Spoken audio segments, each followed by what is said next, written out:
Greetings, TheWarOwl greets you, and happy new Operation Day. Operation Bloodhound, basically just a bunch of extra stuff that doesn't affect competitive Counter-Strike at all. It's that magic time where spring prepares to give way to summer, a time for fun in the sun, vacations, friends, and of course a brand new operation for CSGO. What? This is a shooting game where you shoot people in the face! MLG? More like MLP. Nobody gets that. Cognitive dissonance-inducing tonal schizophrenia aside, let's go over some of the updates to the game.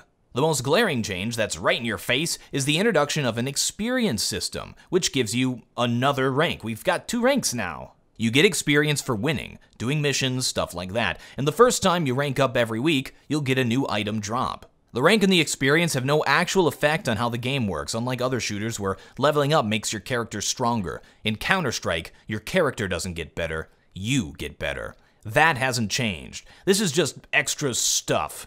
I'm assuming the idea is to encourage people to continue playing the game, to give them some immediate gratification for actually playing. Whoa, headshot, 200 points! So I'm okay with it. I don't really care about it, I don't think competitive players will care about it, but it doesn't break anything, and I guess it's fun. But my cold black heart hasn't felt fun in years, ever since I quit playing World of Warcraft. I don't feel anything anymore. Here's an idea though, stolen from the MOBAs. Let's put this system to use. Like, you have to get a certain XP rank before you can play competitive matchmaking. This would put another barrier to cheaters, as well as prevent newer players from wandering into matchmaking and producing those ridiculous Silver 1 Overwatch cases I keep getting. Oh, speaking of Overwatch, I saw this mentioned on Reddit, and it's a brilliant idea. How about giving experience for successful Overwatch cases? This would encourage folks to use the Overwatch system, again, helping fight the cheaters. Along with the update is a whole new set of maps along with some returning favorite. Notice I didn't use the plural. Okay, so I love Season, I'm glad it's back, but Agency? I understand some people liked it, but Agency over something like Seaside? Maybe they just wanted to have a hostage map in there. The new maps are Resort, a magical, bright, happy, fun summer retreat with friends. Counter-Strike. Zoo, which I actually really like. Log, such an exciting name. And Rails. This is the part of the video where I pretend I'm going to make subsequent videos about each of the maps in depth as well as the map changes to Cache, Season, and Mirage, but then I never do. So you'll be able to play the new maps without purchasing the operation. This is obviously to prevent splintering the community. It really seems like most of these changes are just to encourage a variety of playstyles, as well as to encourage people to actually play the game. Remember, CSGO has more unique players than Dota 2 now. It's the real Valve cash cow. And what generates more cash than a new weapon case and a new knife? Now I know what you're thinking. How do I say this word? So I'm here to help you out. It's Falchion, or alternatively, Falchion. Falchion? Falchion. Falchion. Falchion. It's not Falcon, stop it. Now I'm gonna waste money for your viewing pleasure. Surprise case opening. What am I gonna get? What am I gonna get? What am I gonna get? What am I gonna get? What am I gonna get? Ah, that's bad. There are quite a few new skins besides the Falchion one. There are 3 new sets. Gods and Monsters, which sounds awesome, Chop Shop, and The Rising Sun. Prediction time. I think the Medusa Op will be on par with the Dragon lore. It also looks oddly similar to Worm God. Worm God! The Rising Sun's main weapon actually has an anime girl on it. Again, tonally strange for Counter-Strike, says the guy who got an anime owl into the game. When you do purchase the operation, those unique weapon sets become available to you as drops. You also get access to 2 new mission sets, the Hunter and the Hunted. Hunted? Assassination mission?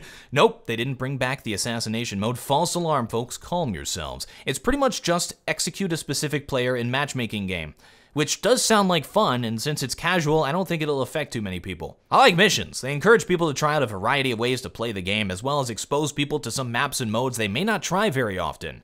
This way, you're not just playing Dust 2 24/7, and if you really do want to play Dust 2 24/7, I'm sure there's plenty of thriving community servers. Oh. There's another new mission type, which claims to be a 2-player co-op against bots, objective-based. I'm getting flashbacks to Condition Zero. It sounds pretty fun, though, and I'm looking forward to doing them when they become available. And by available, I mean we're back to 1 mission a day.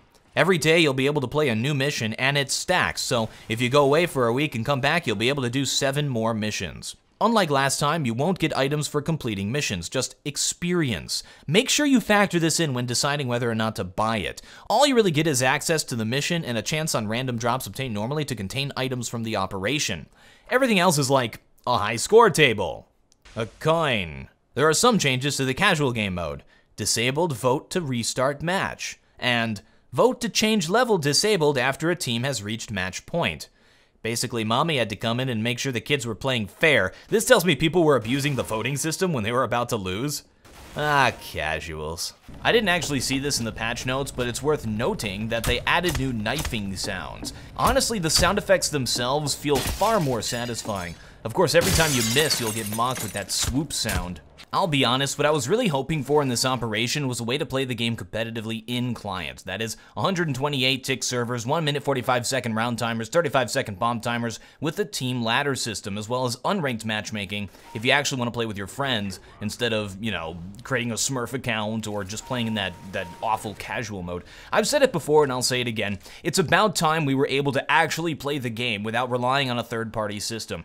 I don't trust ESEA on my computer for security reasons, which is really the only reason I don't use it. It'd be great if Valve created a proper system in-game. It's about time! It's 2015 for crying out loud. Also, it seems they haven't fixed the hitbox issues with players jumping and planting the bomb, but rumor has it Valve is currently working on these specific issues. I would urge everyone, if they find bugs, to report them and not freak out, because Valve, when they push an update, stuff's gonna break and then they'll fix the stuff. Well, I think that's pretty much it. Just some benign stuff under miscellaneous, like added trace-based visibility checks to prevent networking invisible enemy players. Wait a minute. Wait a minute. If this means what I think it means... And it may not, since it's worded rather obscurely. It means that wall hacking, as we know it, will be history. Let me explain. Here's how online games work. You have a computer, and that computer connects to a magical box in a faraway land called a server. Other computers connect to that server too, and it handles the calculations for the game logic. Your computer or client does calculations too, but they are to render stuff to the screen and to take user input. Tracing, as in trace-based visibility checks in this case, are done on the server side. It probably is drawing a line from point A to point B, in this case you and the enemy player. If something opaque gets in the way, it won't send the enemy player position to your computer because you won't be able to see them anyway. Why send that information? This means your computer won't know where enemies are until they're visible, so a cheat on your computer won't be able to show where your enemies are. That sounds awesome! However, it's not actually possible to do this. With 10 players, each needs to do 9 checks. That's 90. There are 144 vertices in each hitbox, so that's 12,960 traces from camera to vertex, each of these checking to see if they intersect with any of the world geometry. This tells me they're probably doing it in a more elegant way, which has the possibility of creating errors. It's not gonna be perfect, because it can't be. I'm assuming we'll see instances of players being invisible where they're actually supposed to be visible, as well as this change not completely preventing wall hacking. If the calculations involved a more general idea of where the player is as a shortcut, like pretending the player is a big box, cheaters may still get prior warning to your existence. Plus, there's footsteps with directional sound. Do they calculate those on the server side? Also consider that they are probably only doing this for brushes, meaning your model-based cover won't be affected. I'm all for moving calculations to the server side. I think this change is a beautiful way to get rid of exploits instead of trying to find and punish those using them. If you can't break into a bank, then nothing will be stolen in the first place. So I'm all for this. I'm all in. Give it some time for the kinks to be worked out. To me, this is the most important change in this update, which is why I spent so much time blabbering about stuff you probably hate me for, instead of fawning over the new, beautiful, pretty skins and summertime bliss. Thanks for watching. I'm TheWarOwl, and I still have no closer.